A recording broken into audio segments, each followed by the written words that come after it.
All right, Kevin back with you for another episode of the $1 Million Relationships Podcast. And today I'm here with Phil Barden. Phil, welcome. So awesome to have you on the show today. Thanks, Kevin. It's a pleasure. Well, I'll tell you, I have been looking forward to this because you and I, we've already got to have a conversation and get to know each other a little bit. And I'll tell you, you have an absolutely fascinating story, and I have really been looking forward to doing this interview with you today and stuff. And so we're just going to dig right in, and Hmm. I'm gonna start off with a nice, simple question to get us going, and then we'll dig deeper as we roll along here and stuff. But what to start with, Phil? What do you do and who do you serve? Okay.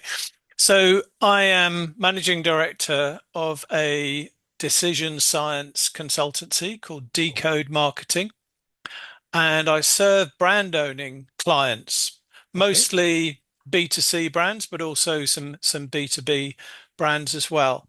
And the business leverages what's been studied and learned about human behavior, how to influence it, how communications work, why we buy certain brands and not others, and leverages science in pursuit of brand growth. That's what I do.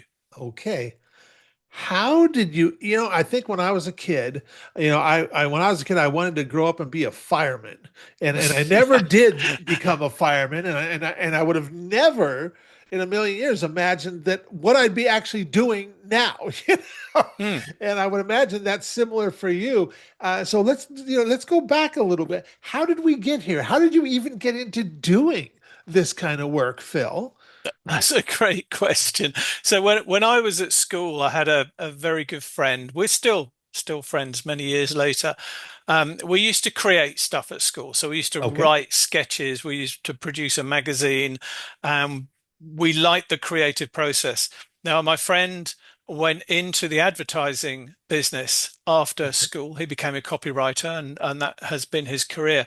And whilst I loved that side of it, I felt I wanted to produce something more tangible. So I went into product marketing in a CPG company and had a great time producing things. So from an idea, turning that into a physical product that you could sell and you could touch and you could say, I did that. I found that very, very rewarding. Yeah.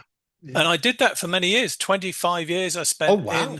in packaged goods, well, mostly packaged goods marketing. So most of that was with Unilever. I Okay. then moved to Diageo, the spirits business. And then my final client side role was in T-Mobile. And so a service business rather than a Uh-huh. product. Uh-huh. And whilst I was there, I commissioned some research, and the research went very badly wrong. And Okay. I was worried for my own job, frankly, because I'd put a lot of personal equity into this particular piece of research. It was a six-figure sum that we were spending. It was running in multiple European countries, and the data we got back was just rubbish. Didn't make sense. And somebody introduced me to a couple of guys, and this is not only part of the key part of the story, but also about this tide turning relationship that I experienced. So one of the guys is a neuroscientist. He did a double PhD at Caltech in the US, and the other is a cognitive psychologist. Okay. And they teamed up together because they realized that the combination of their knowledge was very impactful in the commercial world. And so I tried these guys out. I met them. I said, look, here's an ad.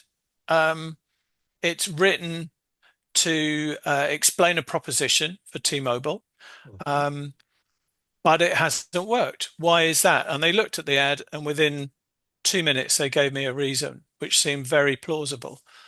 And I thought, wow, this is interesting. They're looking at this from a very different dimension or through a different lens.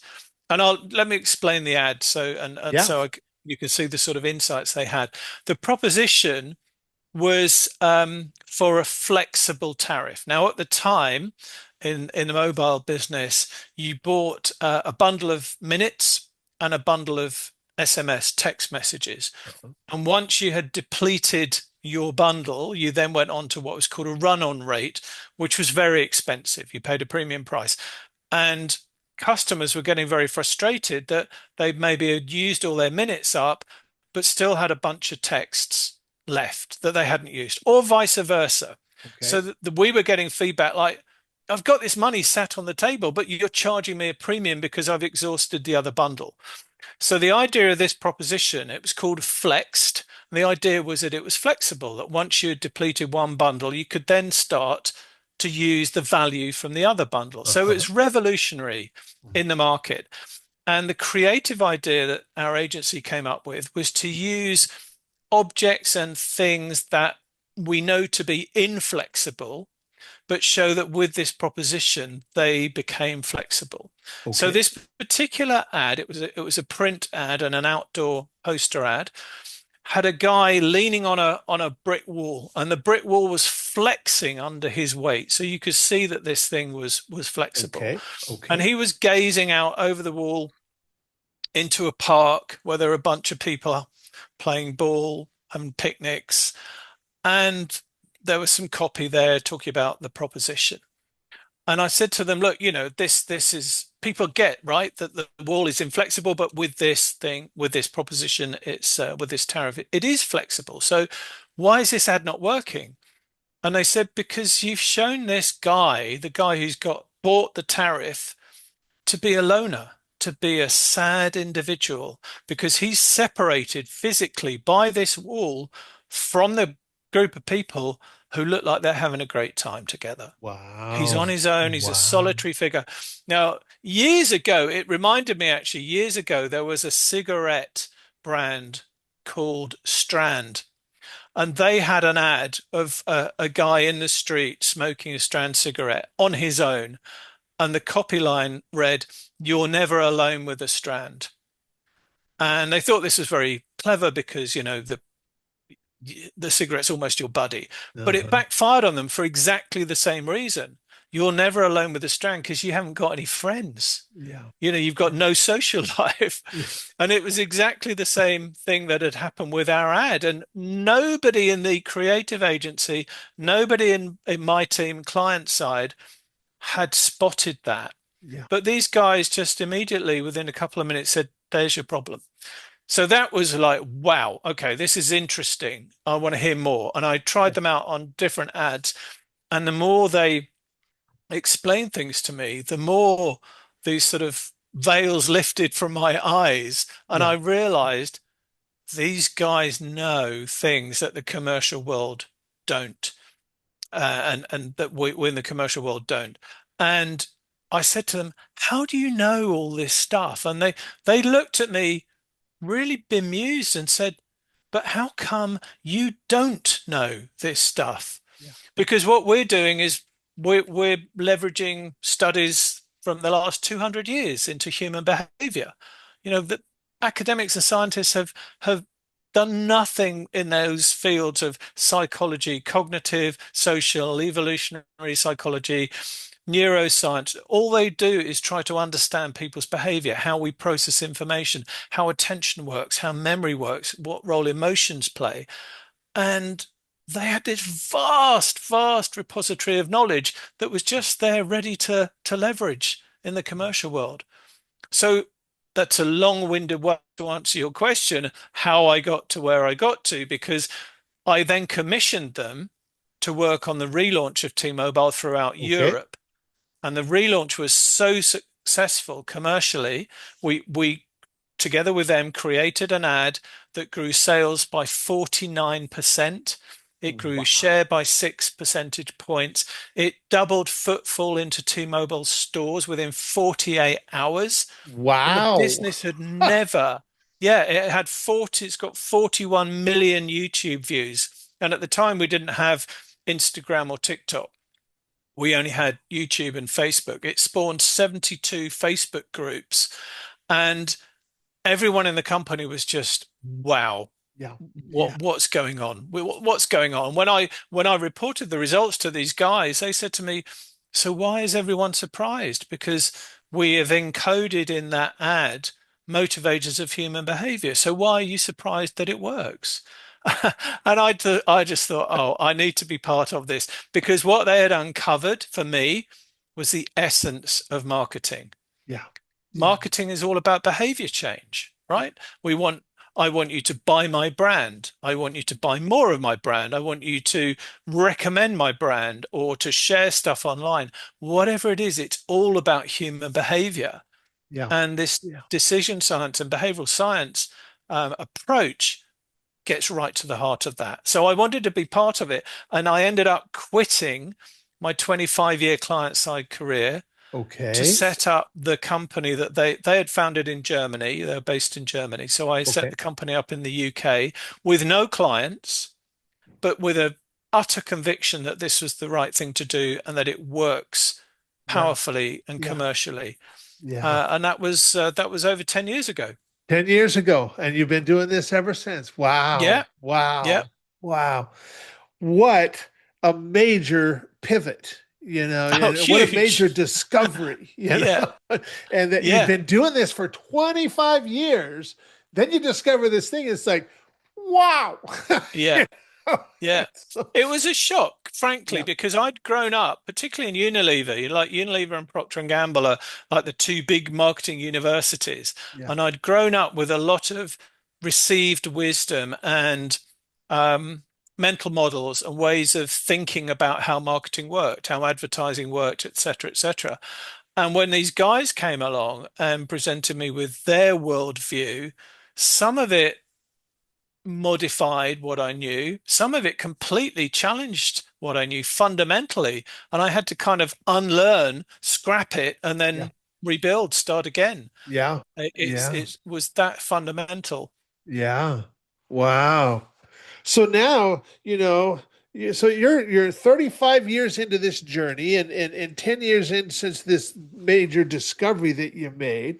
Um, Today, what inspires you most about the work you get to do, Phil, and the impact that you get to make? Mm.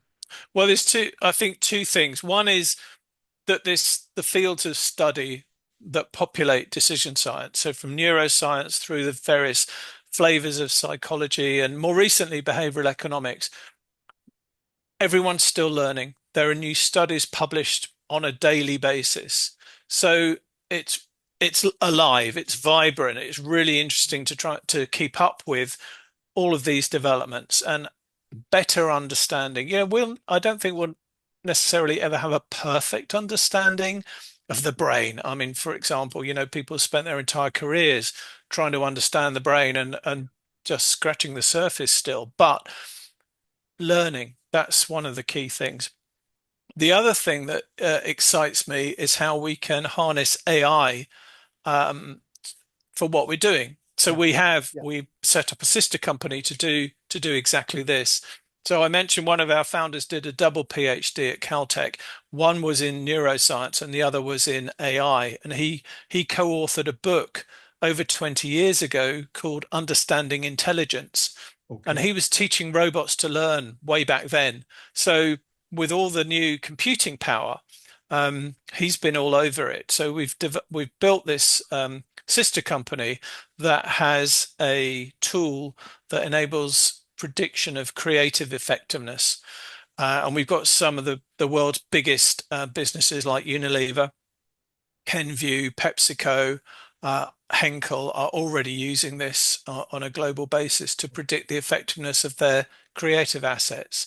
So that's really exciting as well, seeing Yeah. where AI can take us. Because of course, you can teach, this is machine learning. You can train it with human data, and then it can do stuff for you in minutes at very low cost. That enables clients to do so much more. They can test more stuff, Yeah. they can run iterations, and we'd never had the ability to do that before. And because it's been trained with human data, it's accurate to at least 90%, and in some cases up to 99% in terms of Wow. what a human would do. Yeah.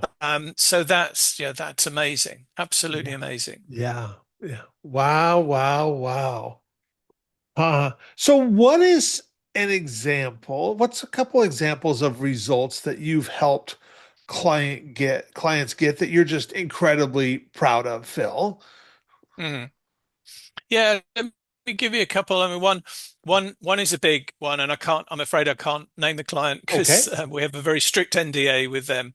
But it's about a brand relaunch, so brand positioning. So we have a quantitative research approach that is what's called implicit. It's a methodology that comes from social psychology that gets around what's called the say-do gap. And the say-do gap is that human beings will say something and then do something completely different. Uh-huh. And if you ask them in research what they're going to do, they'll tell you something. We'll make something up, but then their behavior will be quite different. So we have a research methodology that can close that gap.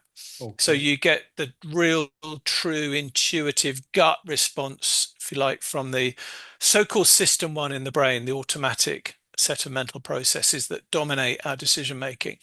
So that was at the heart of what those guys did with me back in T-Mobile, and we still deploy it.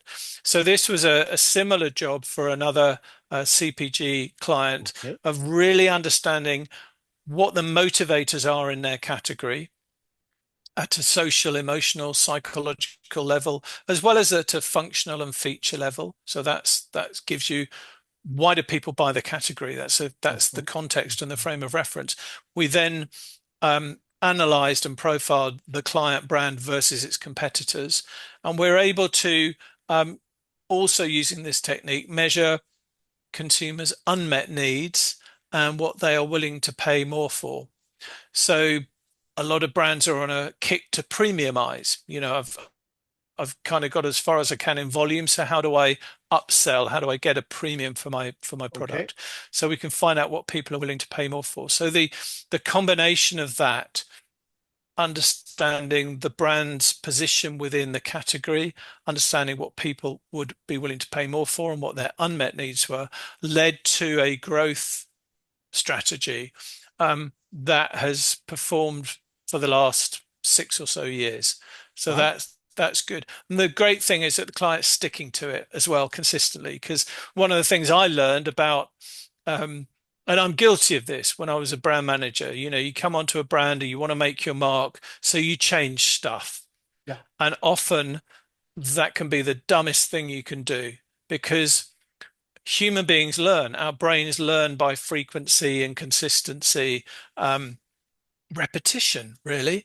So if you come and chop and change, you're destroying all of those memory structures and associations. And often the smartest thing to do is to remain consistent. And if it ain't broke, don't fix it.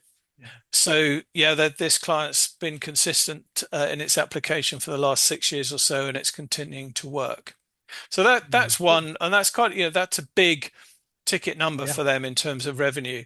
At the other extreme, just helping a client with, and this might sound trivial in comparison to a big brand repositioning, but helping a client with their menu layout. So they are a drinks brand and they wanted to understand how the menu that they use in bars and restaurants could work more effectively. Okay. So we use some behavioral science techniques in terms of how you order products, whether or not you show the currency symbol. That's an interesting one. If you take the Uh-huh. currency symbol off it, people tend to sell more or up trade. Certainly, the order in which they see things affects what they buy. How many you have in a range on show can affect people's perceptions and which one they will pick out of a range. So just helping them with little tweaks and changes like that. They got an 11% revenue increase just by taking the currency symbol off, which sound Wow. yeah, which is crazy, right? Um, the science behind that is that when the brain perceives a price, it activates a part of the brain called the insula, which deals with physical and mental pain and also disgust. So pain is quite is, sorry, price is actually painful for the brain. So you can mitigate that by taking the currency symbol off or making the currency symbol as small as you can. In fact, sometimes trying to separate it from the number. So you're seeing a lot of restaurants now, and it started in upscale restaurants, but it's spread now, and I've seen it in the US as well as Europe, that the dollar sign has disappeared, and it's for exactly that reason. Interesting. I did not know that, but I have definitely see that.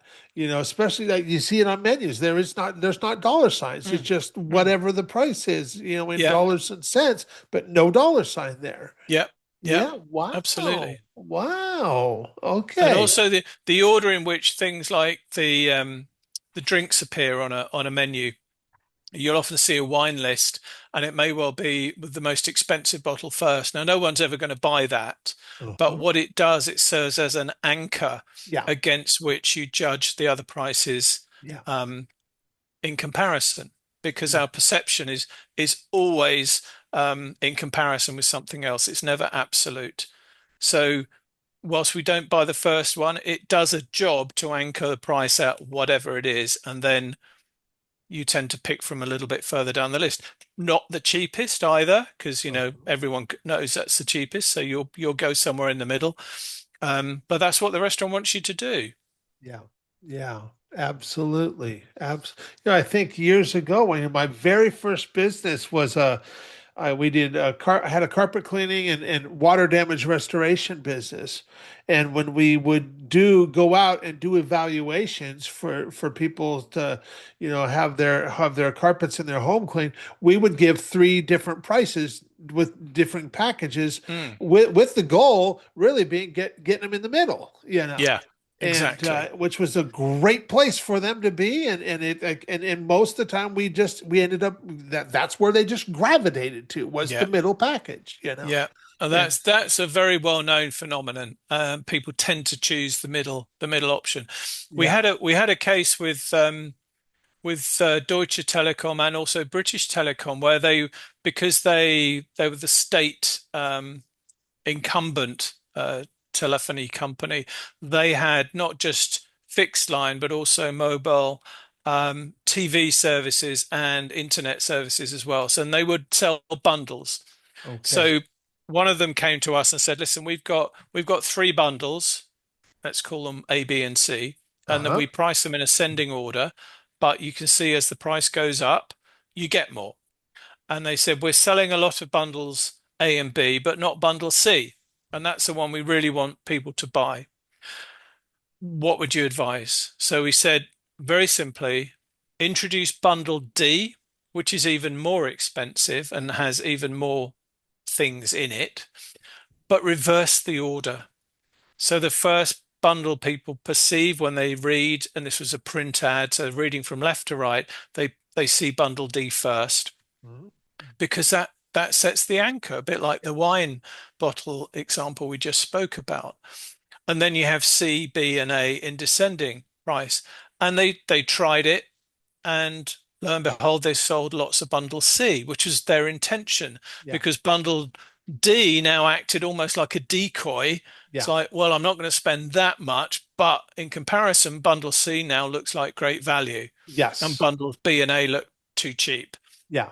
So Yeah. it was just that order effect, the anchoring effect, and again giving a little bit more choice to help that reference. Yeah. Yeah.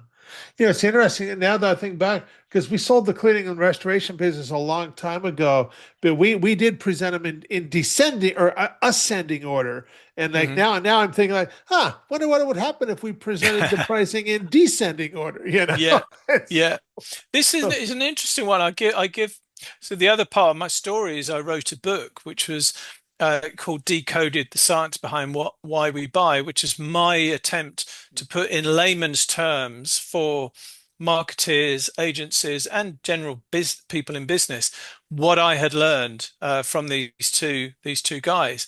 And one study that I cite in there was where pizza company wanted to test, was it better to offer just a pizza base, on which people could add toppings, and hence, the price went up as you Uh-huh. customized? Or should you start with the fully loaded pizza and then give people the ability to remove toppings? So they tried both of these.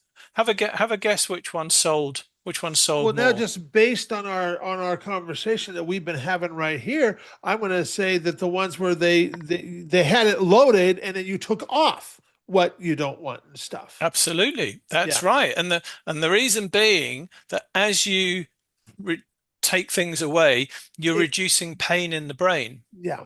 So Yeah. you still end up with your customized pizza, but it's exactly that. We set the default as the high anchor Yeah. price, and then just removing things relieves pain rather than the other way around where you're adding pain Yeah. as you add each topping. So Yeah. yeah, you're right.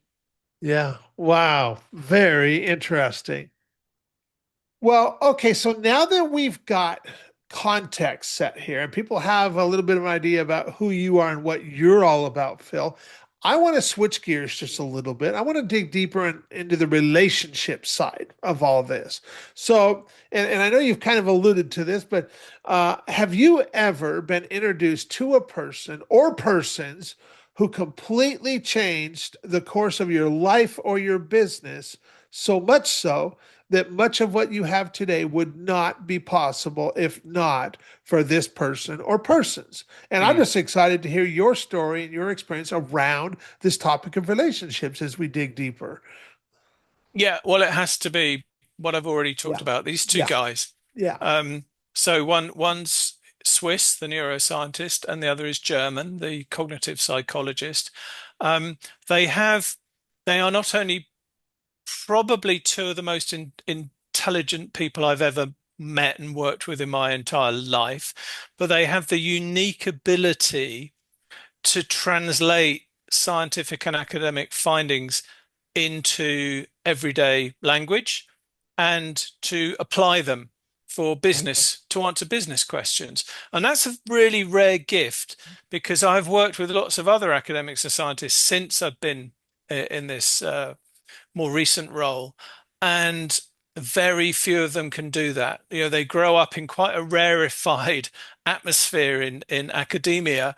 They're used to writing scientific and academic papers, which, if you're not in that community, they are frankly impenetrable. The language they use is just weird. So you need somebody to or something to translate them into layman's terms so that the rest of the world can understand them. So these two guys can do that. They just intuitively, they get the science, they get the studies and everything that's been done, but they have an amazing ability to very quickly say, so what? What are the implications? And now what? Yeah. What should you do with this? And that's the approach that we take with clients. It's like, you don't need to read the papers, guys. We can do that for you. We'll come up with the implication and the application.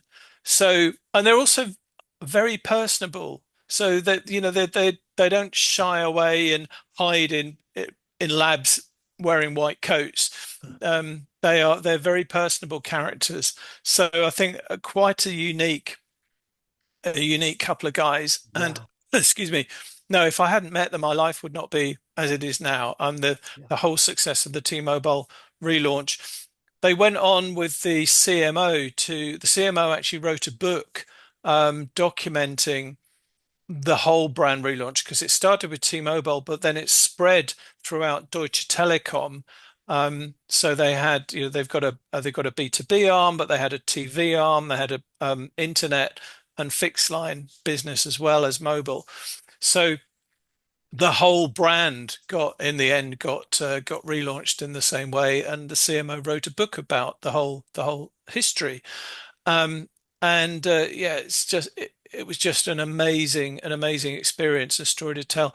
And I still love interacting with them. They're still available. And you can ask them anything that you might think is a stupid question, and they'll answer it. It's Yeah. quite Yeah. uncanny. The other thing is they're uniquely very open-minded, they're still learning. Then they'll admit that they're still learning. So I had an interaction with one of them the other day about analyzing some market research reports. And at Okay. the end of the conversation, he says, "Oh, you've taught me something today. I didn't know blah blah blah." And I thought, wow, that's an honor. Uh-huh, for I'm sure. delighted to have Yeah. taught this man something. But yeah, I think if I hadn't met them, if I hadn't had the eye-opening experience, it was, people will often talk about the sort of the road to Damascus moment and the light bulb going off. If I hadn't had that as a result of meeting those guys, I would not have had the I wouldn't have been brave enough to change my career. I was on a good track. I was VP in a multinational organization Yeah. and had a future mapped out there. But I threw it all in Yeah. and as I said, set up on business on my own with no clients. Yeah. But if it hadn't been for these guys, I would never have been brave enough to do that. And Yeah. yeah, they've continued to educate me and be colleagues, be friends, sounding boards. So yes, I was very, very fortunate to meet them. Yeah.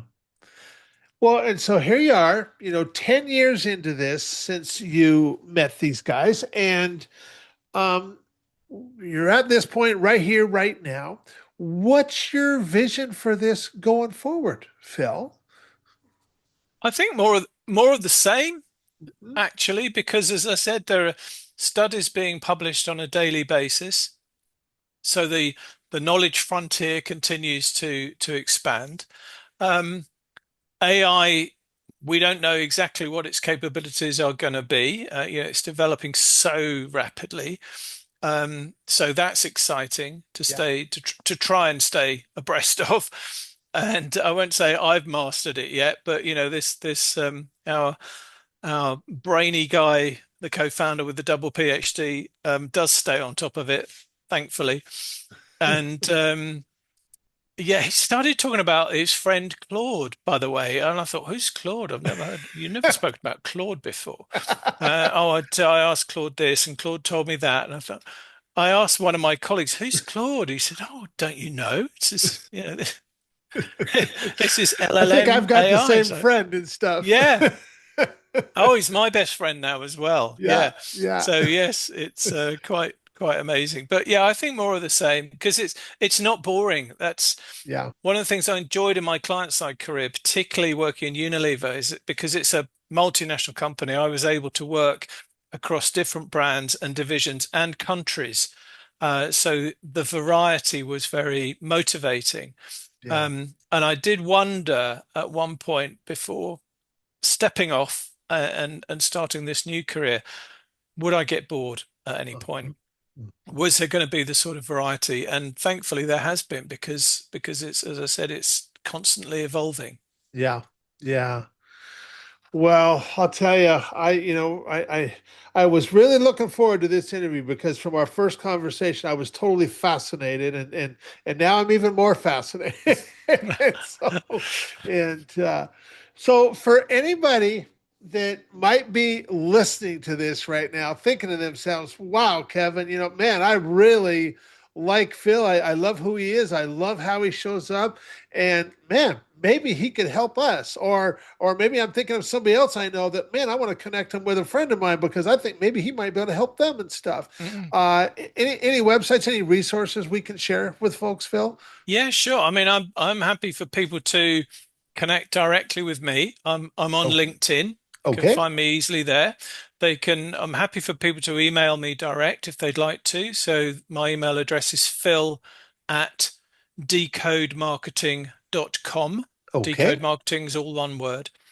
Um, and they could, I, I think you were kind enough to say you'd put a link to We our will. I will. company Yes, the website. links we Yeah, will include that's right great. down below for you. Make it nice and Okay. easy for you. So, Yeah, and so those are the direct contact through LinkedIn or email. okay. Um, and if people are interested in learning more around the topic, then there's my book, Decoded: Yes. The Science Behind Why We Buy, which is available from Amazon and all good booksellers. Well, and I'll make sure we include the Amazon link for your book as well and stuff. Thank you. Um, Phil, is there any last thing that you feel led to share before we call it a wrap? I would, yeah, the one thing that really galvanized me in this new journey was some of the fundamental points about decision science that I just didn't know, or that challenged my conventional and received wisdom. So what I would say to anyone who's interested in learning more in this field is be open-minded, Yeah. because you will be challenged. Your mental models will shake, and in some case, the foundations will be pulled right out from under them. And that's not a bad thing. It's Yeah. scary. Yeah. There's even a, by the way, behavioral science can explain this. There's even something called the Semmelweis reflex, which is a human tendency to stick to the status quo and reject things that are new, because new implies change, and change implies risk, and risk implies I might not survive, right? So a lot of the Okay. behavioral biases and behavioral science really comes from millennia of evolution. So we stick to what we know. We default to the status Yeah. quo. Yeah. And a lot of what I've learned challenges the status quo, particularly, often the longer you've been in business, whatever business that is, the more ingrained your habits and your mental models become. Yeah. Um, but what I've learned is if you just open that world a bit and let some of this thinking in, it can have dramatic and powerful commercial impact, because I'm living proof of that, right? Yeah. The whole T-Mobile relaunch. I mean, Deutsche Telekom's brand value has grown from that relaunch to last year, where it is the biggest telco globally, not just in Europe, but globally. And it's Wow. something like the eighth biggest brand globally after Apple and Amazon and Alphabet and things like. You would never put Deutsche Telekom, think to put Deutsche Telekom up in the same area as them. But in Yeah. terms of brand valuation, that's what the relaunch did, and the consistent application of it. It's dramatic. So my final thoughts would be just embrace it. See what behavioral science and decision science can bring to your business, because I think you'll be pleasantly surprised. Yeah. Well, Bill, I want to thank you so much for taking the time to have this conversation. I really appreciate it. I really appreciate you. And I am excited to get this out there and share it with folks. So thanks so much, Phil. You're welcome, Kevin. It's been a pleasure. Thank you. You bet.